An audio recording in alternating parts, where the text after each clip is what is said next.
Passamos agora então ao nono e décimo pares cranianos, também ditos de glossofaríngeo e vago. Procuramos aqui agrupar estes dois pares cranianos pela forma como os seus núcleos se agrupam e pela forma como a sua inervação se faz a nível periférico. Antes de mais, dizer que o nervo glossofaríngeo é um nervo misto com componente autonómica. Tem assim três núcleos. O mesmo acontece com o décimo par craniano. O núcleo motor, localizado na medula oblonga, em continuidade com o núcleo motor do décimo par, é responsável pela inervação de um conjunto de músculos do palato mole e faringe. Em conjunto com o décimo par, a sua inervação motor e sensitiva são contínuas, quase sobrepostas. A inervação motora do eixo faringo-laríngeo continua-se com o décimo par craniano, tal como ocorre com os núcleos motores a nível do tronco, eles também contíguos. Portanto, temos aqui um núcleo motor contíguo, a porção superior do nono par, a porção inferior do décimo par. O núcleo sensitivo, por sua vez, é também contínuo com o núcleo sensitivo do décimo par. E aqui podemos ver como estes núcleos estão interligados. A parte superior destinada ao nono, a parte inferior destinada ao décimo par. A inervação sensitiva destes dois nervos destina-se ao terço posterior da língua, às mucosas faríngea e laríngea, num contínuo. A grande diferença destes pares encontra-se nos locais de inervação sensitiva e motora. O décimo par tem uma inervação mais caudal. O nono par tem uma inervação mais cefálica.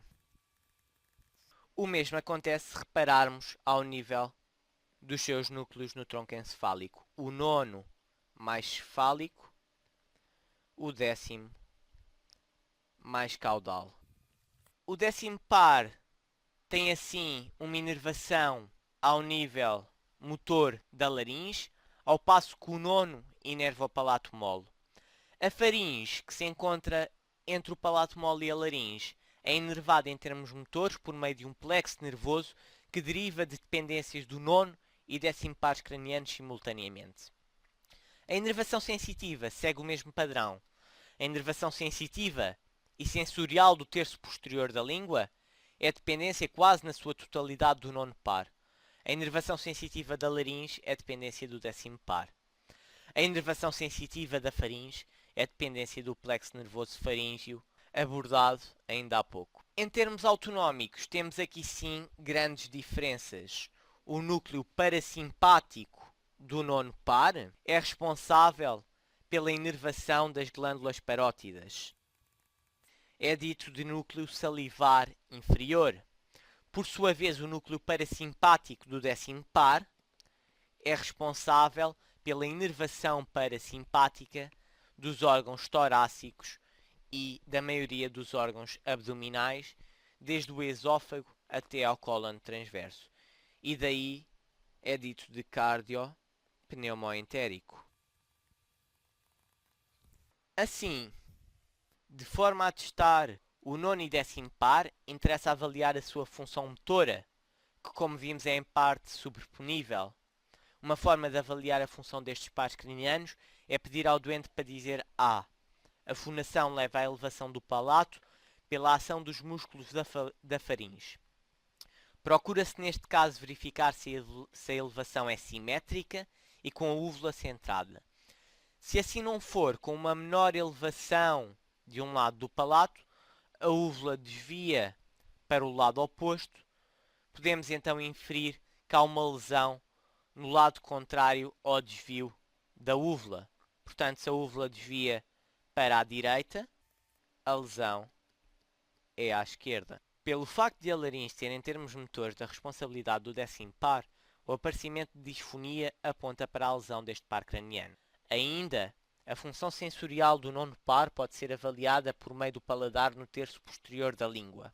Podemos testar a integridade de ambos os nervos por meio do reflexo da tosse ou do vômito, com o toque da espátula na orofaringe, o que desencadeia a resposta motora do plexo faríngeo, como já vimos atrás, é a dependência simultânea dos dois pares cranianos.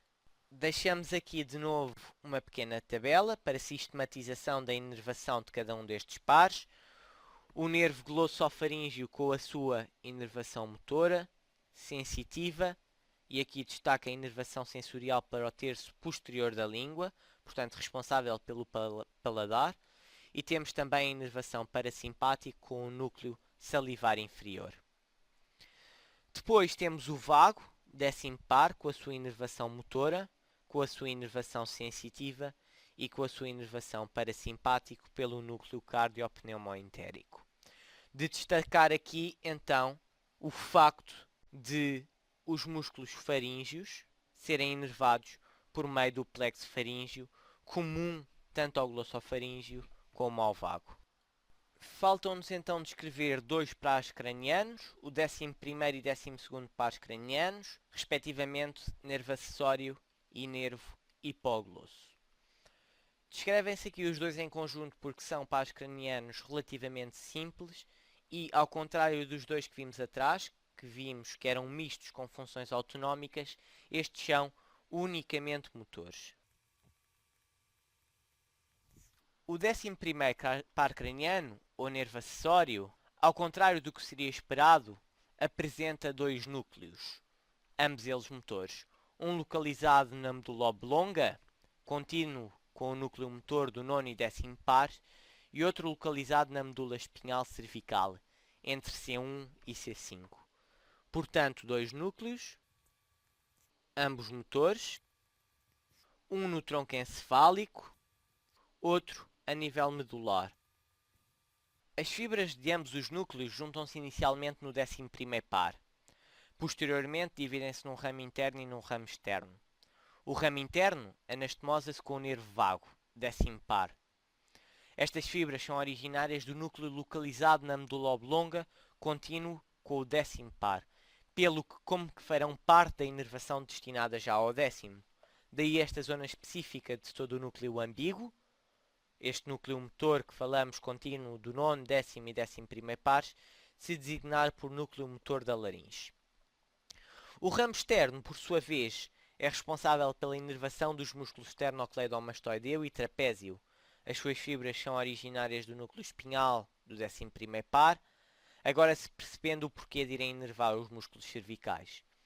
Por esta razão, o 11º par é testado garantindo a simetria de força a quando do levantamento dos ombros, ação dependente do músculo trapézio.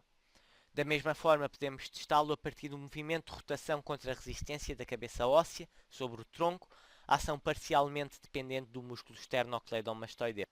Aqui a pequena tabela destinada à sistematização do nervo acessório e agora passando ao nervo hipoglosso.